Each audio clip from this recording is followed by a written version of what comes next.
आइए, सुनिए, देखिए, समझिए सनातन सत्य। जैसी दृष्टि वैसी सृष्टि, दृष्टि विज्ञान। कुदरत, कुदरती रचना एवं कुदरत के कानून से शाश्वत सुख की प्राप्ति। जोधपुर के परम पूज्य महात्मा उपासक प्रोफेसर डॉक्टर सोहन राज तातेड़ के निर्देशन में सनातन सत्य। जैसी दृष्टि वैसी सृष्टि, दृष्टि विज्ञान।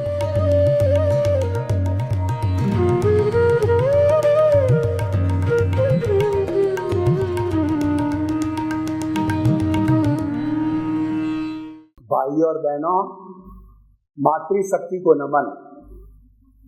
सनातन सत्य यह कार्यक्रम कुदरत, कुदरती रचना और कुदरत के कानून पर आधारित है। सनातन सत्य के माध्यम से हम आपको इस ब्रह्मांड की रियलिटी, अल्टीमेट ट्रुथ, सार्वभौम सत्य देना चाहते हैं। आपको सम्यक दर्शनी बनाना चाहते हैं ताकि कि आपका वर्तमान जीवन अच्छा बने और आगे का जीवन भी अच्छा बने। यह सारा कार्य हम अलग अलग एपिसोड्स के माध्यम से करते हैं। तो आज हमारा बहुत सुंदर एपिसोड है जिसका विषय है विनाशी अविनाशी। विनाशी का अर्थ होता है नाश होने वाला, अविनाशी का अर्थ होता है कभी भी नाश नहीं होने वाला, भूत भविष्य वर्तमान में सदा एक सा रहने वाला, वह अविनाशी कहलाता है। इस सारे ब्रह्मांड के अंदर एक आत्म तत्व ही ऐसा है जो अविनाशी है, और उस आत्म तत्व को छोड़ करके जो इस पूरे ब्रह्मांड में समस्त जो वस्तुएं हैं, चीजें हैं, पुद्गल है, मैटर है, वो सारा विनाशी है। जड़ विनाशी है और चेतन तत्व अविनाशी है। इन दोनों का हमें अच्छी तरह से भेद समझना है कि जड़ कभी भी चेतन नहीं हो सकता, चेतन कभी भी जड़ नहीं हो सकता। चेतन के गुण अलग है, जड़ के गुण अलग है। चेतन गलन मिलन धर्मा है, यानी कि वह मिलता है, जुलता है, टूटता है और उसका रूपांतरण होता है। ठोस द्रव में बदलता है, द्रव गैस में बदलती है, गैस वाइब्रेशंस के अंदर बदलती है। लेकिन इस पूरे ब्रह्मांड के अंदर जो मैटर है, जो अविनाशी तत्व है, वह उसके पर्याय बदलते हैं, उसके मोड्स बदलते हैं।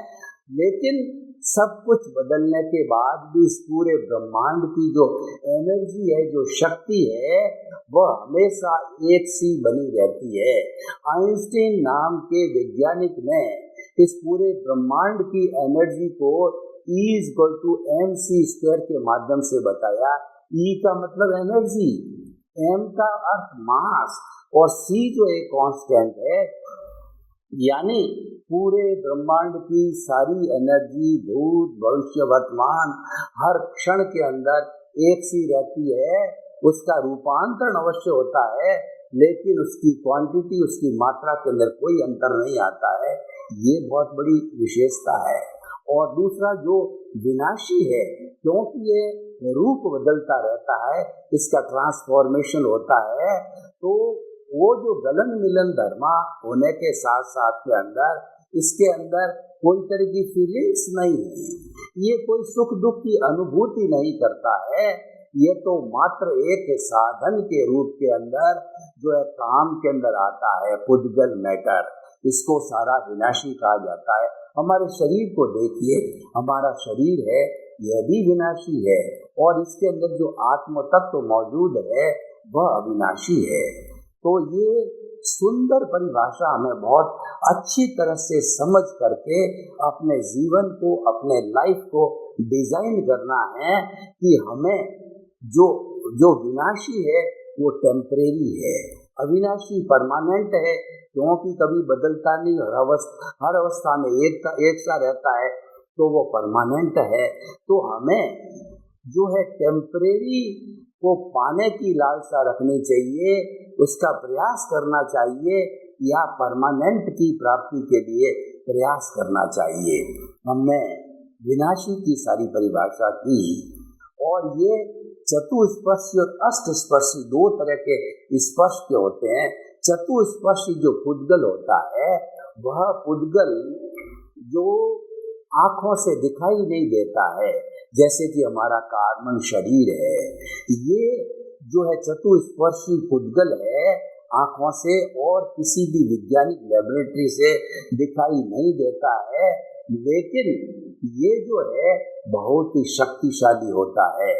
जितना सूक्ष्म तत्व होगा वो शक्तिशाली होगा स्थूल की तुलना के अंदर। और भगवान महावीर ने जो है पुद्गल की परिभाषा करते हुए कहा कि इसका जो सूक्ष्मतम रूप परमाणु है, वह परमाणु है इनडिविजिबल, और जो है वो इंडेस्ट्रक्टिबल है, उसको और नहीं तोड़ा जा सकता है, और जो उसके टुकड़े नहीं किए जा सके। अभी वर्तमान के अंदर विज्ञान ने अणु को तोड़ करके, और प्रोटॉन, न्यूट्रॉन और ग्लूकोन, और जो है वो गोल्ड पार्टिकल वगैरह, बोसोन वगैरह, कितने कितने पार्टिकल उससे जो तोड़ करके निकाले, और उस अणु को वो तोड़ते ही जा रहे हैं। लेकिन जो अंतिम जो परमाणु बचेगा उसको और नहीं तोड़ा जा सकता। भगवान महावीर ने कहा कि ये इटर्नल है, ये विशुद्ध अवस्था में होता है परमाणु, और ये जड़ की विनाशी की सबसे छोटी इकाई है। और ये जब 1 से 2 होते हैं, 4 होते हैं, 8 होते हैं, तो वो जो है द्विपरमाणु, चतुर्परमाणु, अष्टपरमाणु ऐसे बनकर के और सारी सृष्टि का जो है वो निर्माण करते हैं। तो परमाणु है, न किसी को रोकता है, न परमाणु किसी से रुकता है, वह इतना सूक्ष्म है, और वह भी जो है अविनाशी तत्व होने के साथ साथ में इटर्नल है। अब हम अविनाशी तत्व की बात करते हैं। अविनाशी तत्व केवल एक तत्व है, वो कि हमारी चेतना, कॉन्शियसनेस, आत्मा। और इसको जो है हमें भारतीय संस्कृति के अंदर कुल 23 नाम दिए गए, अलग अलग नामों से अलग अलग धर्म दर्शन ने उसको पुकारा है, लेकिन सबका अर्थ एक ही है कि मैं जिस शरीर के अंदर जो मुझे बुला रहा है, और जो जिसकी एनर्जी से, जिसकी ताकत से मैं हर तरह की प्रवृत्ति करता हूँ, बोलता हूँ, खाता हूँ, पीता हूँ, उठता हूँ, बैठता हूँ, ये सारा जो होता है वह जो है वह इस अविनाशी तत्व की मदद से, उसकी ताकत से, उसकी प्रेजेंस से होता है। तो सबसे पहले हम उस अविनाशी तत्व आत्मा की परिभाषा करेंगे। असंख्य चेतनामय परमाणुओं के पिंड को आत्मा कहा जाता है, यानी इस चेतना के जो है असंख्य चेतनामय परमाणु हैं, और उन चेतनामय जो है परमाणुओं को हम चित्त कहते हैं, इसीलिए आत्मा को अनंत चित्तों वाला भी कहा गया है। और यह जो है ज्ञान दर्शन वाला होता है, यह फीलिंग्स करता है, ग्रोथ करता है, और इसके साथ साथ में सुख दुख की अनुभूति करता है। इसके कुल 9 कैरेक्टरिस्टिक बताए गए हैं, और विज्ञान में भी जो है कॉन्शियसनेस के 9 कैरेक्टरिस्टिक बताए हैं। यानी जो हमारा चेतन तत्व, कॉन्शियस तत्व है, वह भी तत्व जो विज्ञान की दृष्टि से भी विज्ञान सम्मत है। अब इस जो है अविनाशी तत्व की हम बात करते हैं कि अविनाशी तत्व के साथ के अंदर ये जड़ पदार्थ मिल गया। अब हम दोनों के कॉम्बिनेशन की बात करते हैं, दोनों का जो दोनों का मिलाप है उसकी बात करते हैं कि अनादि अनंत काल से यह जो जड़ तत्व है, जो विनाशी तत्व है, ये आत्मा के साथ के अंदर मिल गया। इसके लिए भगवान महावीर को उनके शिष्यों ने प्रश्न किया, प्रभु ये जो आत्मा के साथ कार्बन शरीर जुड़ा हुआ है, चतुस्पर्शी जुड़ा हुआ है, कॉजल बॉडी है जिसकी वजह से ये आत्मा भव भवांतर करती है, तो कृपया आप बताइए कि ये जो है विनाशी तत्व अविनाशी आत्मा के साथ के अंदर कब जुड़ा। तो भगवान को भी इस प्रश्न का उत्तर ध्यान नहीं था। उन्होंने प्रति प्रश्न किया अपने शिष्यों को कि आप बताओ कि पहले मुर्गी हुई या अंडा। तो वो सभी जो है शिष्य आपस में बातचीत करते रहे, किसी को उत्तर ध्यान नहीं आया।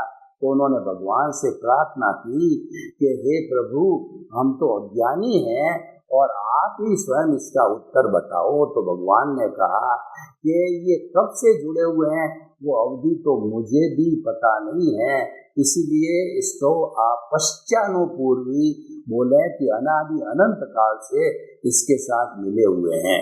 अब मिले हुए हैं तो उससे तो हमको लाभ नहीं हो सकता। हमें तो इन दोनों को अलग अलग करना है, सेपरेशन करना है, तभी लाभ होगा। और इसका सेपरेशन जो है वह हमारे जीवन का लक्ष्य होना चाहिए। जड़ और चेतन जब अलग अलग होकर के अपनी स्वाभाविक स्थिति के अंदर चले जाते हैं तो मुक्त हो जाते हैं।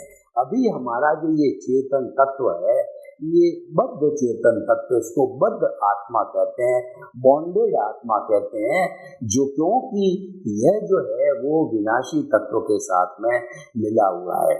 मैं आपको एक उदाहरण देना चाहता हूँ कि मान लीजिए एक फिनिश की गई लकड़ी है, उस लकड़ी को डेकोरेट करने के लिए, फर्नीचर बनाने के लिए आपको उसके अंदर डिफरेंट डिफरेंट कलर की सनमाइका चिपकानी है। तो खाती क्या करता है कि मार्केट से फेविकॉल लेके आता है, फेविकॉल को लकड़ी के ऊपर लगाता है और लकड़ी पर लगा करके और फिर उसके ऊपर सनमाइका शेप देता है और सनमाइका को खूब दबा दिया जाता है, तो वो सनमाइका और लकड़ी एक मेक हो जाती है और वो सनमाइका का फर्नीचर कई सैकड़ों वर्षों तक चलता है। इतना जो है वो कहना चाहिए बॉन्डेड जो है अच्छी तरह से हो जाता है। तो ठीक उसी तरीके से हमारी ये कॉजल बॉडी, कार्बन शरीर, लिंग शरीर और कारण शरीर, कुछ भी कहिए, अलग अलग नाम होते हैं, यही भटकाने वाला होता है।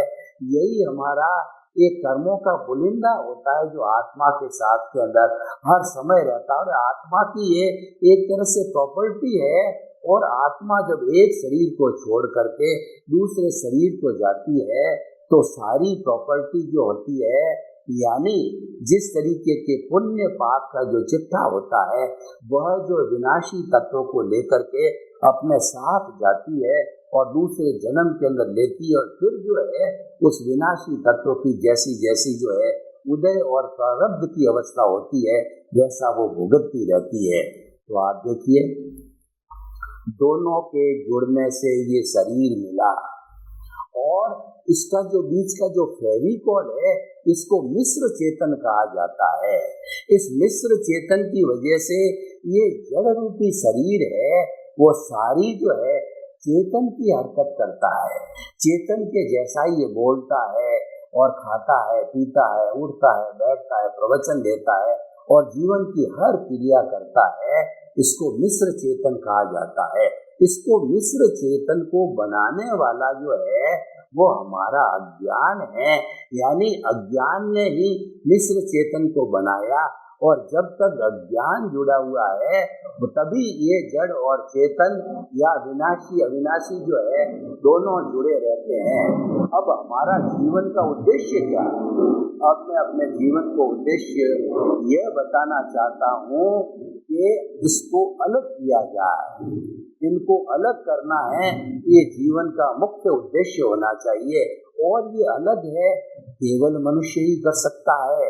मनुष्य एक ऐसा प्राणी है जो मुक्ति को जा सकता है, salvation, emancipation, free from all the karma, free from the bondage जो है केवल मनुष्य हो सकता है। कहने का अर्थ ये मुक्ति में जाने का पट्टा, लाइसेंस है केवल मनुष्य को ही मिला हुआ है। तो इसीलिए वो उपदेश देते हैं कि इतना रेयर बॉडी, इतना दुर्लभ जो जीवन, दुर्लभ शरीर हमको मिला है, जिसके माध्यम से जो है हम इस कॉजल बॉडी को अलग कर सकते हैं।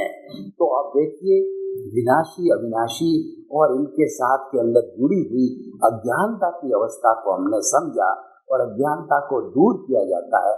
अब देखिए कि हमें जो है थ्योरी और एक्शन दोनों चलाना चाहिए। थ्योरी तो हमें पता चल गई कि दोनों आपस के अंदर फेविकॉल की तरह मिले हुए हैं, तो हमें एक्शन भी आना चाहिए।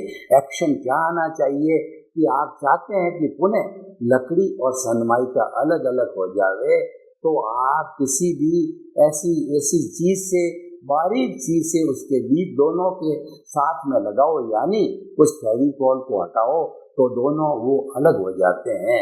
उसको हटाने की विधि को जो है भगवान ने कहा है कि इस चेतन को ज्ञाता दृष्टा बनाओ, और जब ज्ञाता दृष्टा चेतन बन जाता है तो उसके बाद के अंदर ये कॉजल बॉडी जो है अपने आप अलग होती रहती है। तो जो ज्ञाता दृष्टा है एक साधना, ज्ञाता दृष्टा बने रहना एक रियल पुरुषार्थ है। ज्ञाता दृष्टा बने रहना एक मुक्ति का मार्ग है।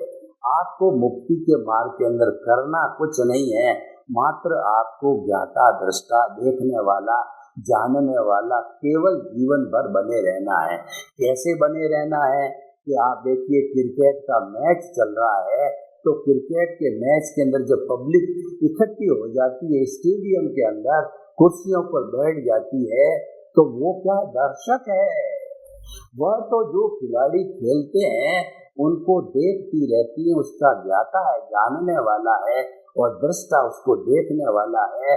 न तो वो बॉल खेलने के लिए उसका कोई कंट्रीब्यूशन है, न रन लेने में कंट्रीब्यूशन है। ठीक इसी तरीके से हमारी जो ये अज्ञानता है, हमारी जो कॉजल बॉडी है, और ये कॉजल बॉडी जो है वह शरीर के अंदर हर क्षण उसका उदय और प्रारब्ध चलता ही रहता है, क्योंकि हमको ये जो शरीर मिला है वो पूर्व जन्म के कर्मों के भुगतान के लिए मिला है। मात्र इसका यही फंक्शन है, इसके अलावा इस शरीर का कोई फंक्शन नहीं है। इस शरीर को कहा गया है शरीर माध्यम खलु धर्म साधनम। ये शरीर है वो धर्म की साधना करने का माध्यम है। धर्म की साधना क्या है कि आपके भीतर जो अविनाशी चेतन तत्व है उसको ये शरीर का जो मन वचन काया रूपी जो पुतला है ये क्या कर रहा है, मात्र उसको देखते रहो, जानते रहो, उससे मुक्त रहो। देखिए हमारा सनातन सत्य जो है ये कुदरत की रचना और कुदरत के कानून पर आधारित है। तो कुदरत की रचना कैसे लागू होती है? कुदरत की रचना इस विनाशी तत्व पर लागू होती है। अविनाशी तत्व पर कुदरत की रचना, कुदरत का कानून, कुदरत लागू नहीं होता है, क्योंकि कुदरत खुद जो है वह अविनाशी के संयोग जुटाती है और एक विनाशी के संयोग जुटाती है, और एक तरीके से वो स्वयं भी विनाशी है। तो ज्ञाता दृष्टा जो भाव है वह अविनाशी का भाव है, वो रियल पुरुषार्थ है, और हमें वो किया जाना चाहिए जीवन भर के अंदर, ताकि कि जो है हमारा कार्बन शरीर है वो धीरे धीरे शून्य होता रहे।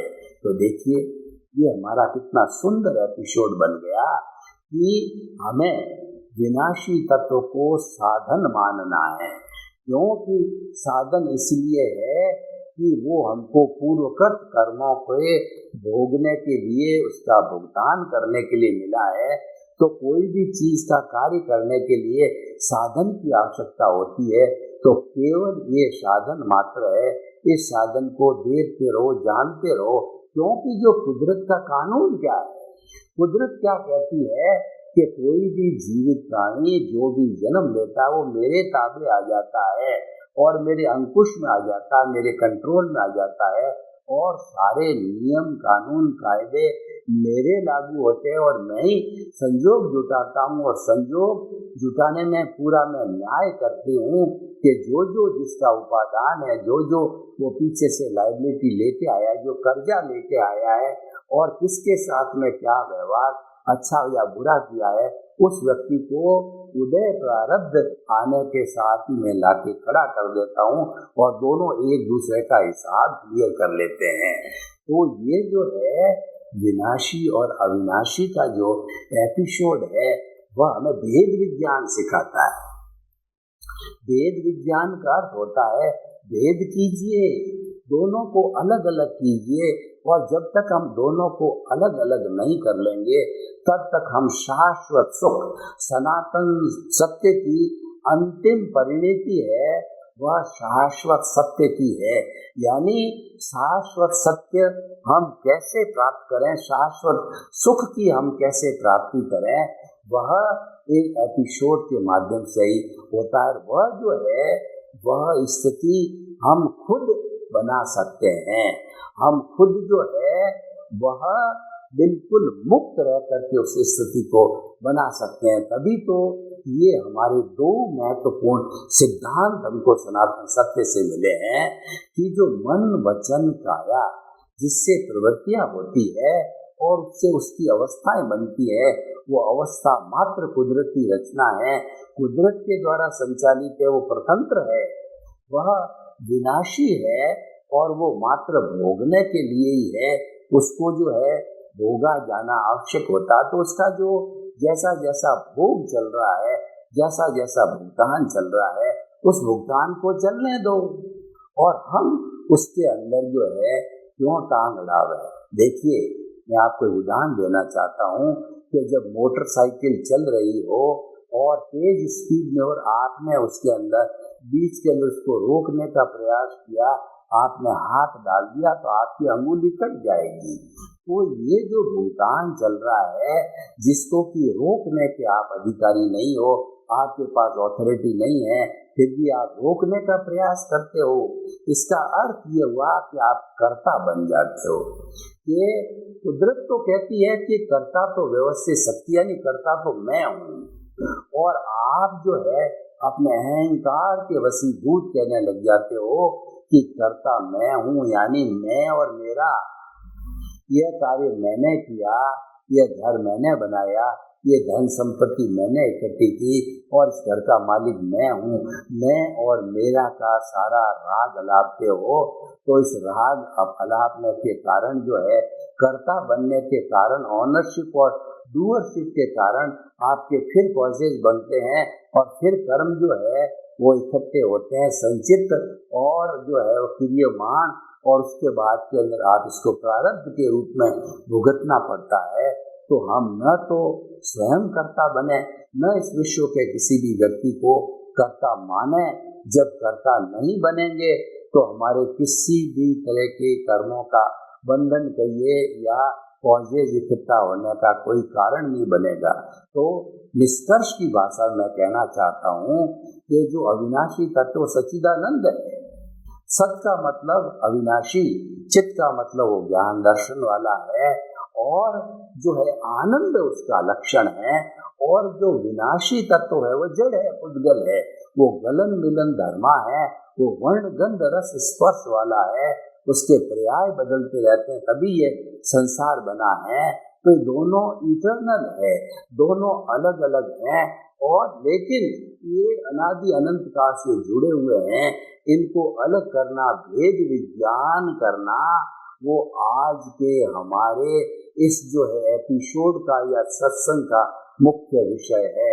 ये जो हमारा जितना भी जड़ पदार्थ है, जितना भी मैटर है, वो मैटर जो है वो टूटता रहता है, उसके अंदर फ्यूजन होता है, कॉम्बिनेशन होता है, उसमें गलन मिलन धर्मा होता है, वो वर्ण गंध रस स्पर्श वाला होता है, और उस पर जड़ के कानून लागू होते हैं, उस पर कुदरत के कानून लागू होते हैं।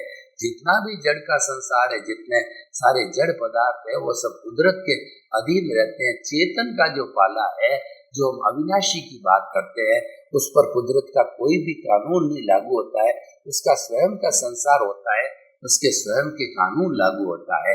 तो दुनिया में अविनाशी तत्व केवल एक ही है, वो सोल है, और वह सोल जो है वह हमेशा भूत भविष्य वर्तमान में एक सा ही रहता है। सबका सामान्य दृष्टि से देखें तो वह सोल सबकी एक समान है। चाहे 84 लाख जीवा योनि में किसी के भी जीवित प्राणी की सोल को देखो कि वह सारी एक सी है, और कोई फर्क नहीं होता किसी भी सोल के अंदर। क्यों नहीं होता है कि वो जो है मूल स्वरूप में वो स्थायी रूप से अविनाशी है, अनंत ज्ञान, अनंत दर्शन, अनंत शक्ति और अनंत सुख का धाम है, और वो ज्ञाता दृष्टा है, और वह जो है मुक्ति में जाने की अवस्था में ही होता है। मात्र उसको अज्ञान ने रोक के रखा है। वो अज्ञान जो है रॉन्ग बिलीफ है, जब समाप्त कर दी जाती है और राइट बिलीफ की प्राप्ति होती है तो अपने स्वरूप में विलीन हो जाती है। और मैं जो है वो ये बात करूं जो है वो वेदांत की दृष्टि से, तो जीव है ब्रह्म के अंदर विलीन हो जाता है। तो हम ये बताना चाहते हैं कि हमें इस दोनों के कॉन्सेप्ट को समझना बहुत जरूरी है। वैसे विनाशी तत्व है, उसका भी जो न्यूनतम जो रूप है परमाणु, भगवान महावीर ने बताया कि प्राणी परमाणु जो है वह जड़ का या निर्जीव चीज का सबसे सूक्ष्मतम रूप है, जो कि न तो नॉन डिस्ट्रक्टिबल है और वो जो है नॉन डिविजिबल है। न तो उसके टुकड़े हो सकते हैं, न उसको समाप्त किया जाता है, न उसको विज्ञान की किसी भी दूरबीन से देखा जाता है। वह जो अत्यंत वो चतुष्पर्शी जो भी सूक्ष्म है, केवल ज्ञानी पुरुष ही उसको देख सकते हैं। प्रत्यक्ष ज्ञानी केवल दर्शन के और जो है आपका जो है मन प्रयोग ज्ञान और जो है जो अवधि ज्ञान और जो उसके साथ के अंदर तीसरा जो हमारा ज्ञान, ये जो केवल ज्ञान होता है वही वाला उस व्यक्ति को देख सकता है। तो विनाशी अविनाशी ये हमारा जो परमात्मा स्वरूप आत्मा है, ये अविनाशी है, ये सच्चिदानंद है। सत का मतलब अविनाशी होता है और चित्त का मतलब ये ज्ञान दर्शन वाला होता है। ज्ञान दर्शन भी अविनाशी तत्वों के साथ होता है और आनंद उसका लक्षण होता है।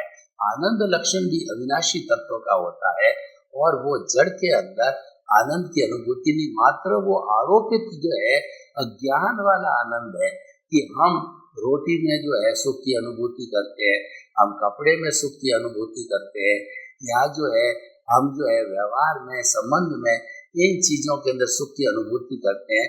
वास्तव में बाह्य चीजों में या जड़ में सुख है ही नहीं, क्योंकि सुख तो भीतर है, वो हमारी आत्मा का लक्षण है। जैसे कि जो है वो अपना मृग होता है, वो मृग जो है अज्ञान के वशीभूत होकर के कस्तूरी उसकी नाभि में है, लेकिन उस कस्तूरी की महक को दे करके उसकी सुगंध को जो है वो सूंघ करके इधर भागता है उधर भागता है, देखता है ये सुगंध कहाँ से आ रही है, उसको ज्ञान नहीं है। जब उसको सच्चा ज्ञान किसी गुरु से मिल जाता है तब उसको मालूम हो जाता है कि कस्तूरी तो मेरी नाभि है, नाभि में से आ रही है। तो ये वास्तव में जो परम सुख है वो हमारी आत्मा का लक्षण है, वो बाहर कहीं नहीं है। बाहर तो जो है वो उसकी अभिव्यक्ति है, वो मात्र जो हमारी भ्रांति है। और वैसे देखा जाए तो सुख दुख ये केवल मान्यता है, इसका कोई एग्जिस्टेंस नहीं होता। कैसे नहीं होता है, मैं आपको उदाहरण के तौर पे बताऊं। हम मंदिर से बाहर आते हैं तो हमने एक 10 रुपए का नोट किसी बैगर को, किसी भिखारी को दिया, बहुत खुश होता है कि आज हमें बड़े महाशय मिले और एक साथ जो 10 रुपए मिला, क्योंकि उसको 1-1 रुपया करके मिलता है। और कई लोग, बहुत से लोग देते भी नहीं है यार। और अब देखिए दूसरा एक टिप टॉप व्यक्ति जो है, वो व्यक्ति जो है बेकअप वाला व्यक्ति पास में से आता, वेल टू डू आता है, उसको हम 10 रुपए का जो है नोट ऑफर करते हैं तो अपनी इंसल्ट फील करता है। तो उसको तो दुख की अनुभूति हुई, पैसा 10 रुपया वही है। बैगर को तो सुख की अनुभूति, उसको दुख की अनुभूति हुई। इसका मतलब ये हुआ कि सुख दुख वास्तव में ये केवल मान्यता है, ये भ्रांत मान्यता है। क्योंकि ये जो सुख है वो कहीं बाहर है ही नहीं है, ये तो आत्मा का लक्षण है, ये तो भीतर ही मिलता है।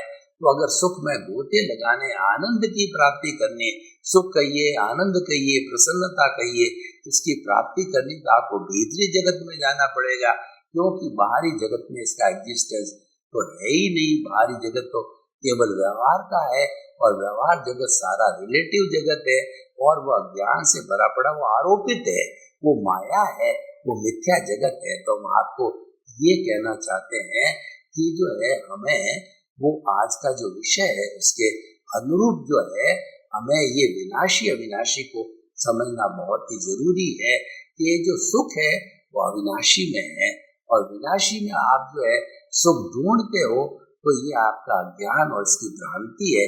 इस भ्रांति को हटाओ और ये भ्रांति कब हटेगी? जब हम भीतर के संसार में गोते लगाएंगे, जब हम सत्संग करेंगे, जब मैं स्वरूप की जानकारी करेंगे कि आखिर मैं कौन हूँ, और जो ये जो बुला रहा है वो क्या चीज है जिसकी की ताकत से ये शरीर बोल रहा है।